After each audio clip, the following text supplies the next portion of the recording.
Thank you. Uh, Good evening, everyone, and thank you for joining us for the meeting of the Fall River Historical Commission. It is Tuesday, February 20th, 2024. We are meeting on a hybrid platform, both in person and also via Zoom. Pursuant to the open meeting law, any person may make an audio or video recording of this public meeting or may transmit the meeting through any medium. Attendees are therefore advised that such recordings or transmissions are being made whether perceived or unperceived by those present and are deemed acknowledged and permissible. And before I do forget, it is 6:00 p.m. May I get a roll call, please? Jonathan Lima, present. Rick Mancini, present. Joyce Rodrick's present. And Jason Bouchard-Naraki, present. We are missing, absent is Connie Sewell, Elizabeth DeBlock, and Ashley DeCuna. We do have a quorum tonight, and we do not have any open seats. The first item on the agenda, item number 1, is to review and approve the minutes from January 24th, 2024. I did receive a message from Elizabeth that she is not yet finished with those, so we will review those next at our March meeting. Do we have any citizens' input? No. Okay. I did receive 3 notices of intent to demolish. Item 2 is number 23 Bryan Street. It is not listed on the Fall River Register of Significant Structures. Item number 3, 1298 Rodman Street. The same thing, it is not listed on the Register of Significant Structures. And item number 4, 25 Eclipse Street, which is a garage, also not listed on the Register of Significant Structures. I did receive correspondences. Item number 5 is 1260 Robeson Street, an inquiry regarding changing out the 3rd floor windows. I did indicate to Carrie Ayash that the property is not listed as part of the 40C protected district in the Highlands, so they have no design restrictions. Then I received a phone call, actually an email and a phone call from the realtors in charge of selling number 710 High Street, and this is item number 6. They were inquiring about the design restrictions because they were told that it is in the 40C. So I sent over a link to the design guidelines that we have on our website. I did indicate that the exterior, any major alterations to the exterior, changes of material, etc., do need to come before us. So before they apply for a building permit, they have to go through that necessary process. So the house is interesting. It is the house itself was, as I found out more about it, was moved as part of the Charlton Hospital expansion project in 1980-81. So that house used to stand over on Prospect Terrace and had been moved down the hill to its site on the corner of High Street and French. So it's a pretty fascinating house altogether, but I believe they're trying to do their due diligence before they have people putting in offers. So with that said, moving on, we do have new business. Item number 7, we have Brad Paul, is it, regarding the Corky Row. This is item number 7. The Corky Row Club, they're seeking a letter of support for consideration of Community Preservation Act grant funds. And I believe we do have Mr. Paul, sorry, just looking at the application, one moment. Yes, Mr. Paul is here via Zoom. Good evening. Can you hear us okay? Yes, can you hear me? Yes. If you wouldn't mind just stating your name and who you're representing and how you are presenting, if you're in person or via Zoom, please. My name is Brad Paul. I grew up in Fall River and Swansea. I live in San Francisco now, but I get back quite often. And I'm the president of the Corky Row Club. I'm on Zoom right now. Thank you. And would you mind going over the application and what the grant funds are being sought for? Sure. I mean, I think you're all familiar with the Corky Row Club, so I won't go over that. It's been around since 1936. My father was one of the founding members. He was Herky Paul. He owned Paul's Auto Sales and worked at Warriors for many years before he passed away about 10 years ago. My grandfather was a member. I'm a member. My son just joined, so he's a 4th generation member. We're best known probably for our St. Patrick's Day dinner celebration, which is coming up soon. And as you may know, the club it's been around for a while. The roof is very old and it leaks. There's also a front window that's in really bad shape and it leaks. So the application we submitted to the original application we submitted last fall was for 75,000, but it included doing some work on the internal floor in the building that's behind the bar. And it turns out that internal work is not eligible. So we presented this application at the initial eligibility hearing at the Community Preservation Commission. They encouraged us to apply for the roof and the window, but not the floor. So the proposal is for $55,000 to replace the roof, replace the window, and then some of the framing around the window is rotted and needs to be replaced. So that's what it is for. Once we secure the building, our goal is to increase the programming that goes on there that benefits the neighborhood and the residents of the neighborhood and brings more people into the community. So in the application, which I hope you have a copy of, Yes. we talk about doing things with the Corky Road Neighborhood Association, including things like funding murals in the community, having tutoring students there when it's a rainy day or they need to be inside when it's cold. We talk about sponsoring sports teams. When my father was a young man in Corky Row, he played baseball and football in the neighborhood. And my grandfather, Nick Fitton, who owned Fitton Movers over on Hartwell Street, where my mother was living when they met, used to sponsor or pay for Corky Row teams. So there's a picture of my dad and a bunch of his friends wearing Corky Row shirts. They were a softball team. And one of the t-shirts said Fitton Movers on it. So the Corky Row neighborhood, the Corky Row Club used to sponsor Little League teams, basketball teams. We like to get back to doing that. But the main thing we need to do is stabilize the building so we can have more events there. The biggest fundraiser of the year for us is the St. Patrick's Day dinner, which is coming up on March 17th. But we can also do rentals of the club, which we have done for birthday parties, community meetings. And the more we secure the building and stop the leaking, the more we can do that.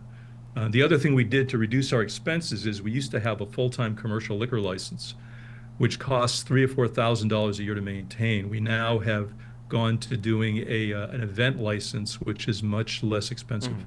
So we've been cutting our costs. We want to fix the building up.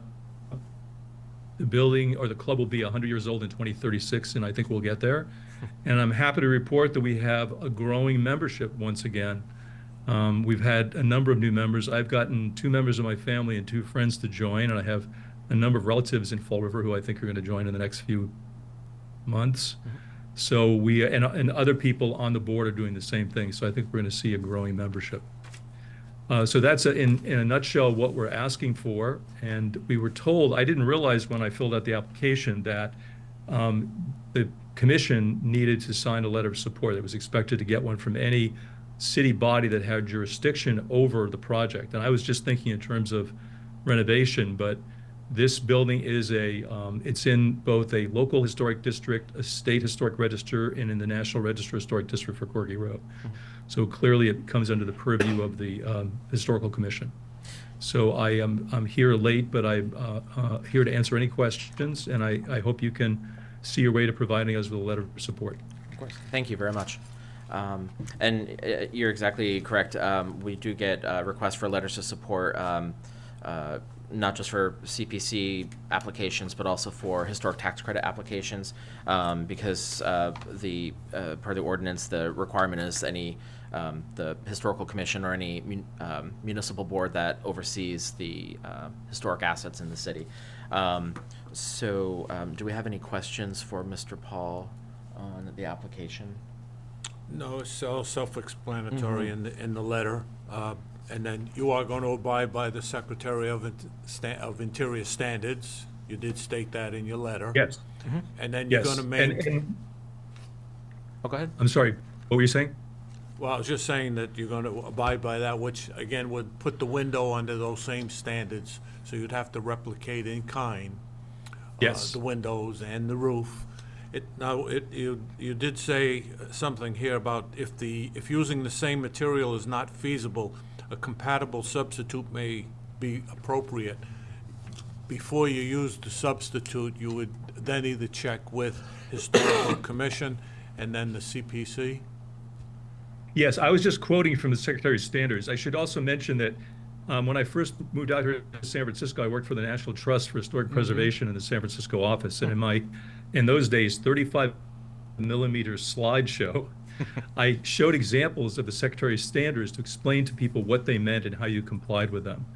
And I have served on the board of the California State Preservation Foundation, the San Francisco Foundation for Architectural Heritage, and I'm back on that board again, so I'm very familiar with the Secretary's standards. And we will comply with them for two reasons. One is it's the law, but it's also something we need to do to preserve the context and history of the building and the club. Yeah. Well, I'm just honing in on the word appropriate. That's a subjective word, you know. No, So I would your not decide what appropriateness appropriate might is. It not would be my the appropriateness. historical commissions Exactly. and the experts in historic preservation, not me. Exactly. You have to go by these standards. That's all. Just Yeah. Excellent. Great. And when do you expect, pending funding and so forth, when do you expect the work to commence? We'd like to do it as soon as possible, so the grants will be awarded, I believe, in April. We would then have to do a bid or do a process. We would get bids. We would get the people bidding. I think we need to get 3 bids. We would get all the contractors to agree to follow the standards and build that into their bids. We'd select a bid. Once we did that, we could apply for, or we could start doing the work and apply for the grants from the Community Preservation Commission. Okay. Committee. Sounds good. Thank you. And one last thing is I was involved and still am involved with St. Anne's. So I wrote the application 2 years ago to the CPC for the $150,000 grant that St. Anne's received to replace the historic slate roof. That work, as I'm sure you know, driving by, is underway now, and it's going very well. They are working closely with Stark Architects to advise them on not only complying with the Secretary's standards, but also making sure that the work is done up to the standards that everybody expects. Excellent. Thank you. Yes, and it's a true testament of the CPC program here in the city that we have this type of a program. Not every community can say the same thing, going back towards the historic assets here in the city, whether it's a church, whether it's a public building, a nonprofit, and oftentimes we see a lot of these buildings just fall into neglect and they have to come down eventually, and it's really a shame. So we have this program, and I'm glad that it is being utilized. So with that said, do we have any other questions for Mr. Paul at all? No questions. Okay. All right, so may I get so this is to approve a letter of support from us, from the Historical Commission for CPC funds. Okay. Well, I'll make a request that we approve the letter of request. Okay, so we have a motion by Rick. May I get a second, please? I'll second. Second that motion? Okay, John got it? Okay, so I have a motion by Rick and a second by John to approve a letter of support for Community Preservation Act grant funds. May I get a roll call vote, please? Jonathan? Jonathan Lima, yes. Rick Mancini? Yes. Joyce Rodericks? Yes. And Jason Bouchard Naraki, yes. Thank you very much. I will, when is your next meeting, or when do you need the letter by? I believe the CPC is meeting to make final decisions on this in the first week of March. Okay. All right, Close to it. I'll get you the exact date and send it, but the sooner the better. Sure, I Just can to have get it out into before the end of the packet week. so they know we've done this. Okay, I can have it. I'll get it prepared by the end of the week, and what I'll do is when I email it to you, I will also email it to Sandy Dennis so she has a copy of it. That would be great. Yep, that's what I usually do in the process, anyways. For CPC letters, I usually include her so she has it readily available. Excellent. Well, thank you very much for joining us, and hope you enjoy the rest of your evening. You too. Thank you very much. Thank My you. pleasure. Thank you. All right. Thank you, everyone. All right, so item 8, we have 2 nominations. I put together 2 nominations for additions to or inclusion for the Fall River Register of Significant Structures. In this process, we haven't had buildings nominated in quite some time. And I was going through some of the paperwork that the commission has available from, years ago. So the first one that I have is item 8A. This is 31 Summerfield Street. I did include the packet. So this particular house, it's the Letty and Aaron M. Mellon house. It was built in 1892. It doesn't have an architect, but the contractor, the builder of the house, was the owner, Aaron Mellon. He was a carpenter. And doing a little research on this house, it was pretty fascinating. There's a lot of connecting the dots with who is affiliated with this family. And this particular house, it's the only, there's no other house on Summerfield Street that is on the city's register. This particular house is directly behind what was 317 Hanover Street, which was the Reuben Small house that was just recently demolished by South Coast Health. For that parking lot, and this property abuts that parking lot, it's a very modest small cottage. I did put together the architectural description for it, the boundary description, which was pulled directly from the Registry of Deeds, and a little bit of the history of the house, or at least the history of the family. So Aaron Mellon and his late wife, Lavinia Mellon, they lived in Maine, and they moved down to Fall River in the 1870s. Actually, Aaron did after the death of his first wife, Lavinia. But Aaron and Lavinia had a number of children. Their son, George F. Mellon, he was one of Fall River's, at least in his obituary in the Herald News, from 1901, he was regarded as one of the city's most enterprising citizens. He's best known for organizing the Globe Street Railway, which was the city's first streetcar line. And then he dabbled in a lot of different businesses, but he traveled across the country working with different communities to establish streetcar lines. And then in 1889, I think it was, he came back to Fall River, or 1886, he came back to Fall River, and he established the Mellon House Hotel, which used to stand on North Main Street, sort of diagonally across from the library, and that was the largest hotel in downtown. So he was a very noted businessman. But so he is connected to this house by way of his father, and the house, for the most part, has remained intact. It has wood shingles on the outside, wood trim. The only alteration that I could see are vinyl windows that were added. So it is noted that the owner, we're making the nomination, or at least somebody from the Historical Commission is making the nomination. There are, as part of our ordinance for the registry, there are 3 different ways that properties can get nominated. One is a member of the Historical Commission making that nomination. The second one is the property owner makes a request to the Historical Commission. And then the third option is 25, I think it's no more than 25 residents with signatures indicating their request to nominate a property onto the city's registry. So those are the 3 different avenues to nominate.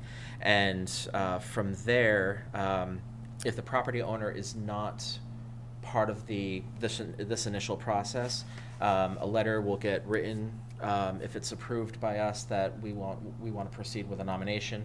I'll put together a letter indicating, sending them this packet, of course, but indicating that their property was nominated to the registry, and what that means. Essentially, the only real restriction is the 6-month demolition delay, but it does get included onto the list.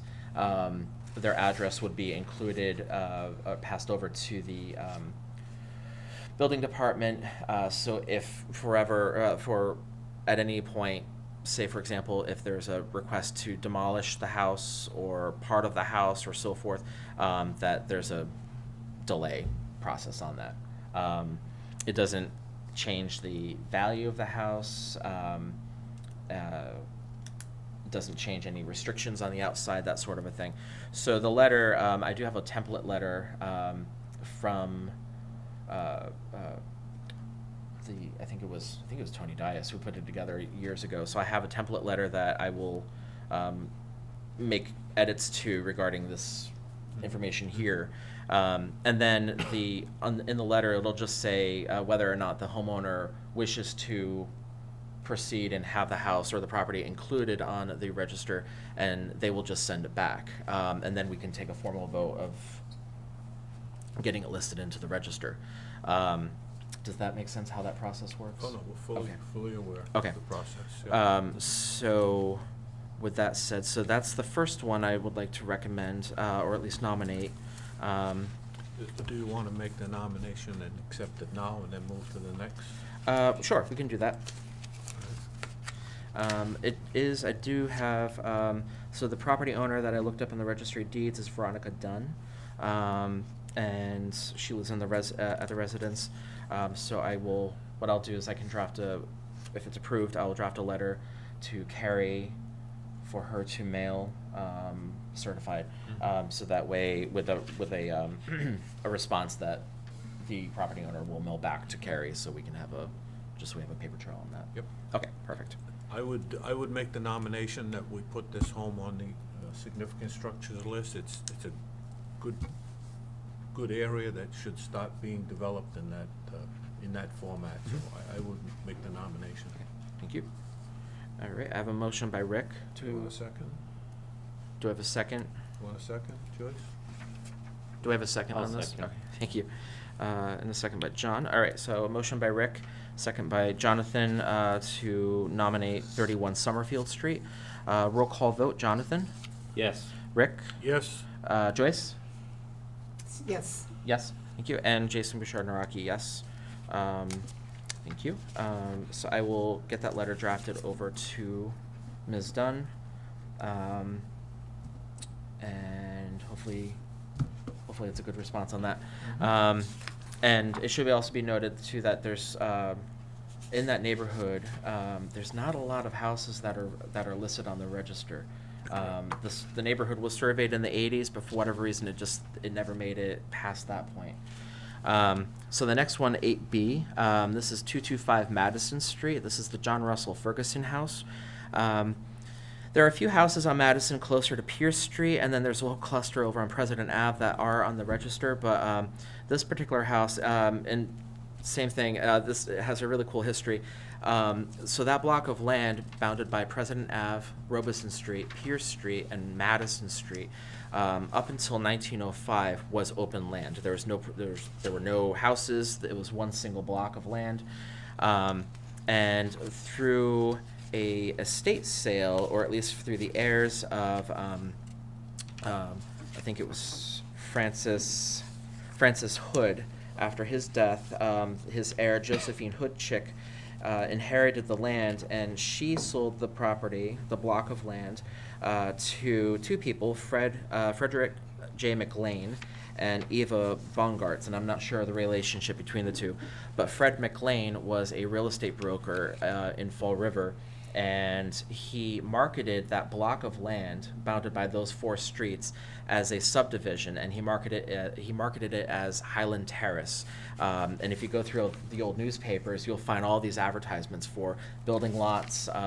They didn't sell the land speculatively. I'm sorry, they didn't build the houses speculatively, but Fred McLean had the property subdivided, and I forget the exact number of lots, but there were building restrictions, only single-family houses and no stables.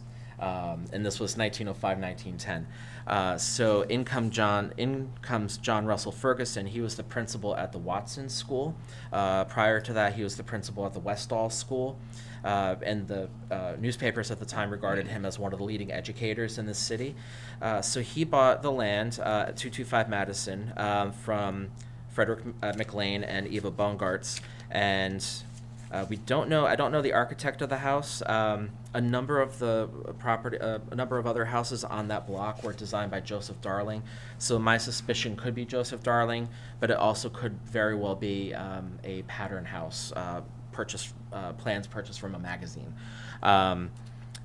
The only alterations that I can see from the exterior, I did see that there's a permit pulled in 1927 for a dormer in the back that was widened. The house does have composite shingles on, plus vinyl replacement windows, and the porch. The front porch was altered just a little bit. I did indicate that in the building description. It was shortened. The roof was kept the same, but the flooring of the porch was shifted over just a little bit to allow a sidewalk. But that work is reversible. But aside from that, it's pretty straightforward. Ferguson lived in the house for only a few years. He sold the house in 1915 when he moved to Providence to become the principal at a school over there. But the house has a very lengthy chain of title. It has been purchased and sold a number of times. But the homeowner, she just recently purchased it in October.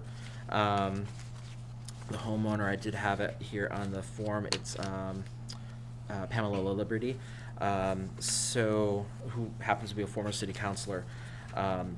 But she's aware that we have the register, but I would like to also send a formal letter over to her so she can say whether or not she wants it included on the list. So with that said, yep. Are there any questions on this particular one? No, No. no, none whatsoever. I'm hoping this will kickstart, especially this block, because there's a few houses that are listed, but I'm hoping this kickstarts some additional nominations for other houses in that block, because it's a really, really cool history of how it's probably one of the earliest subdivisions in Fall River. Great. And I do apologize. When I have a photo, but for whatever reason it never made it. When I was printing it just didn't show up, but I do have a photo of the house, so I'll include that on the form. So same process. She will receive a letter indicating that her property is nominated, and she just has to accept it or deny it and send the form back over to Carrie. Okay. Okay. All right. I'll make a nomination that Thank we you. put this on the significant All right. structures list. Thank you. All right. Motion by Rick. I'll second that motion. Thank you, Joyce. All right. Motion by Rick, second by Joyce. Roll call vote. Jonathan? Yes. Rick? Yes, Joyce? Yes, And Jason Bouchard Naraki, yes. Thank you very much, everyone. So, and and this goes for everyone too, if there are properties that you think should be included on the city's register, if this is a fabulous tool because it does allow us the ability to look at neighborhoods that might, if we have a larger assemblage of properties that are on the city register, but they're not listed on the national register or anything like that, it gives us good cause to look at getting that neighborhood surveyed formally for a inclusion as for a potential national register district, which helps our cause out. But if there's ever a property that we do want to consider listing, by all means, and I'm happy to help with the research. So with that said, moving on old business, item 9, annual report update. I've started it, but I am nowhere near complete, so I hope to have that finalized by the March meeting. Item 10, Fall River e-permit issue. Rick and I did meet with, we had a meeting with the mayor at the end of January. Unfortunately, that topic did not get covered, so we will have to make another appointment. exactly. Item 11, Bank Street Armory update. Okay, so the letter was sent, and I looked at the day that what day was that? January. Now I can't remember. We met on. The 12th, was it? No, we met on the 24th. That Tuesday. Now I can't remember. But so the city council voted. They denied the sale of the armory to Alan McAmur and his company. The letter from us was sent to city council earlier that evening. I was not aware of the fact that it was not on the agenda, but I was not aware that an item, if it's tabled, if they have the votes, they can lift it from table and they could take a vote on it. I was not aware of that. So that was purely not intentional, sending it before their meeting. But we had recommended for the armory sale to be paused. But city council had a yes or no vote, yes to sell it or no to don't sell it, and so that vote went through that they did not sell it. Just recently, last Tuesday at city council, last Tuesday's meeting of the city council, Councilor Michelle Dion made a resolution, or put through a resolution that would transfer the building, the responsibility of the armory, from the Parks Department to our commission, to the Historical Commission.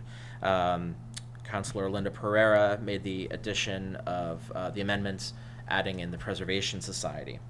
So that motion passed, so it's now on to to the Ordinance Committee. That will take that matter up for vote. I don't know what the process is after that, if it goes to the mayor and then back to city council, I'm not sure. Goes back to city council. Goes back for a to city vote, council, yes. okay. So Michelle Dion did inquire whether or not we need to take a formal vote to accept it. We do not. She checked in with Allison Bouchard, the city clerk, and we do not need to take a vote to accept it. So we would be responsible for the building. That's what the proposal is. So with this kind of ties into item number 12, but that's the update regarding the armory. Just a comment, Yes. I would think at this point that it would be best for historical commission to just wait for the ordinance committee to Yep. meet, and let's see and hear what kind of input is being placed there.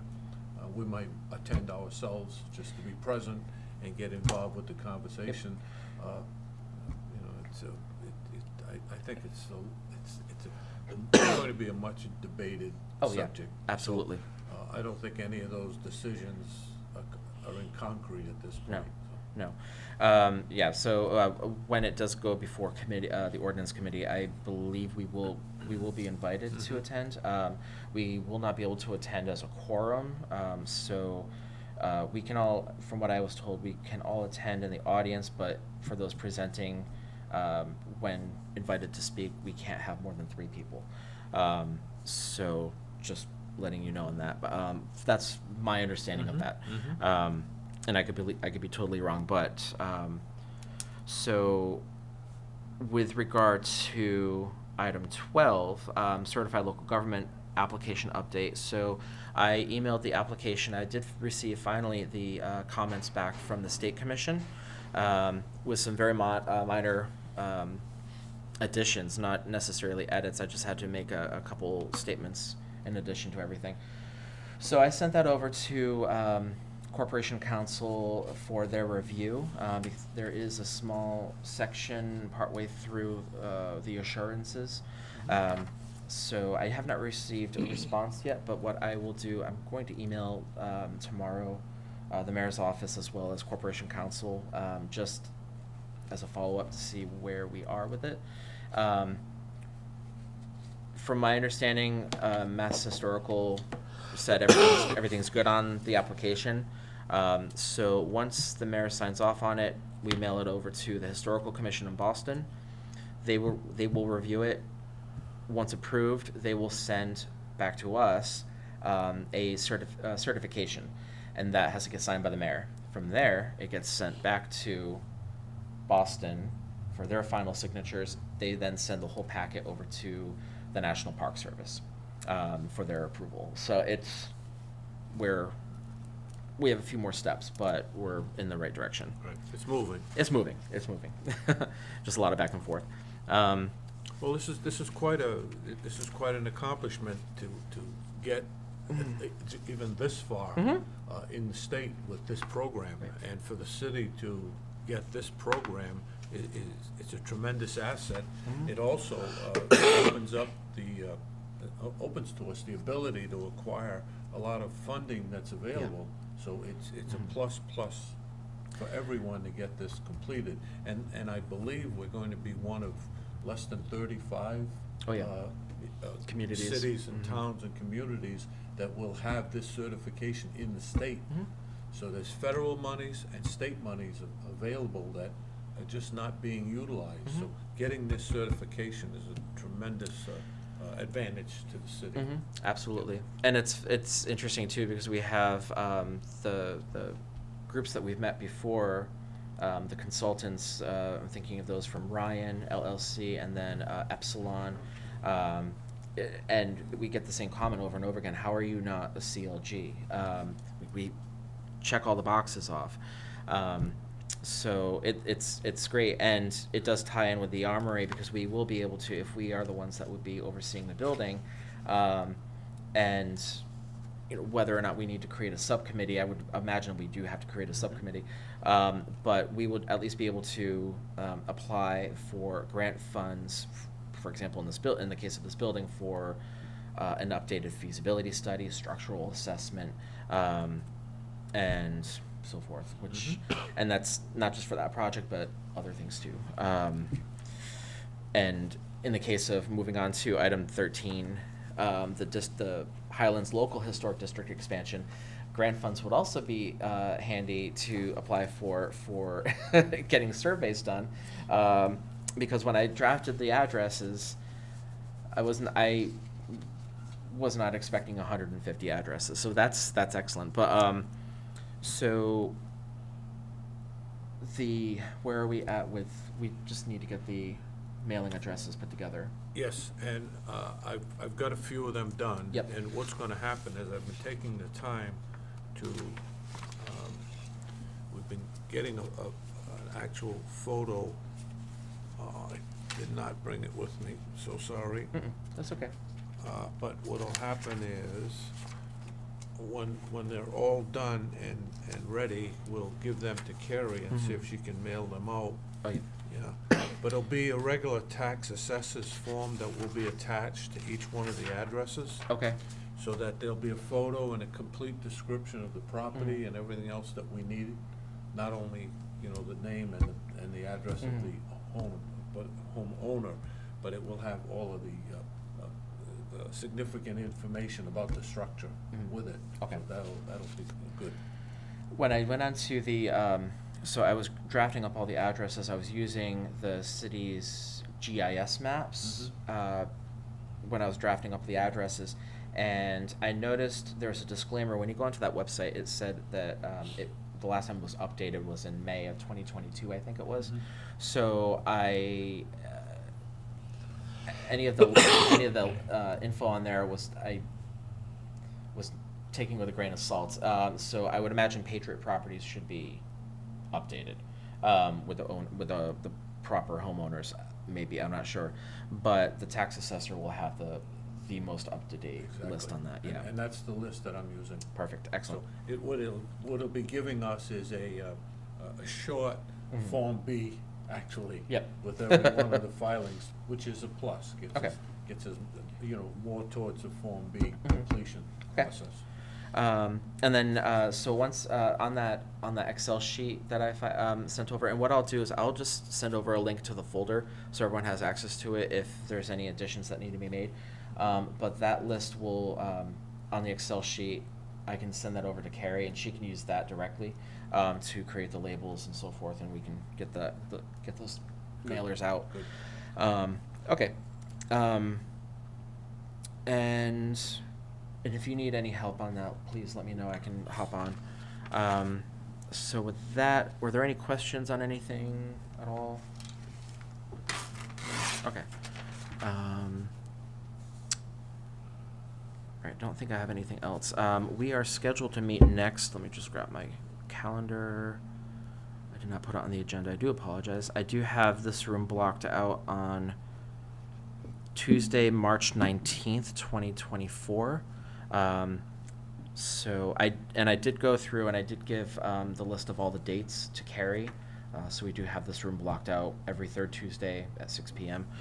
So we will be meeting next on Tuesday, March 19th. Sorry, Tuesday, March 19th, 2024. Okay.